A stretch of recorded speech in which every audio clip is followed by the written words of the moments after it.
జోగులాంబ గద్వాల జిల్లాలోని తిమ్మప్ప స్వామి ఆలయంలో బ్రహ్మోత్సవాలు ఘనంగా జరుగుతున్నాయని ఆలయ ఈవో సత్యచంద్రారెడ్డి అన్నారు. ఈ బ్రహ్మోత్సవాలను తిలకించడానికి పక్క రాష్ట్రాల నుంచే కాకుండా వివిధ దేశాల నుంచి వచ్చి స్వామివారిని దర్శించుకుంటున్నారని తెలిపారు. దేవాలయ ఆదాయాన్ని పెంచి అభివృద్ధి జరిగే విధంగా చూస్తామని ఈవో సత్యచంద్రారెడ్డి స్పష్టం చేశారు.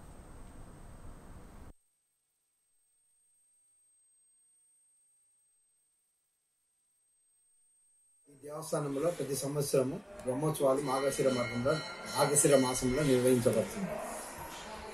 ఈ సంవత్సరము 5/12/2024 నుండి 20/12/2024 వరకు 16 రోజుల పండుగ చేస్తాం. మన దగ్గర ముఖ్య ఘట్టము 13వ తారీఖు 13/12/24 రోజు కళ్యాణోత్సవం రాత్రి 11 గంటలకు ఉంటుంది. 14 రోజు సాయంత్రం 6 గంటలకు తెప్పోత్సవం ఉంటుంది.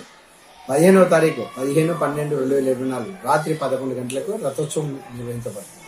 రథోత్సవానికి చుట్టుముట్టు ఇతర రాష్ట్రాల నుండి ఊళ్ళ నుండి చాలా మంది 1,00,000 మంది జనం ఇక్కడ సమకూరుతారు.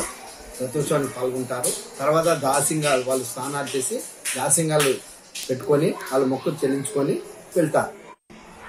ఈ దేవస్థానంలో ప్రతి సంవత్సరము బ్రహ్మోత్సవాలు మార్గశిర మాసంలో నిర్వహించారు.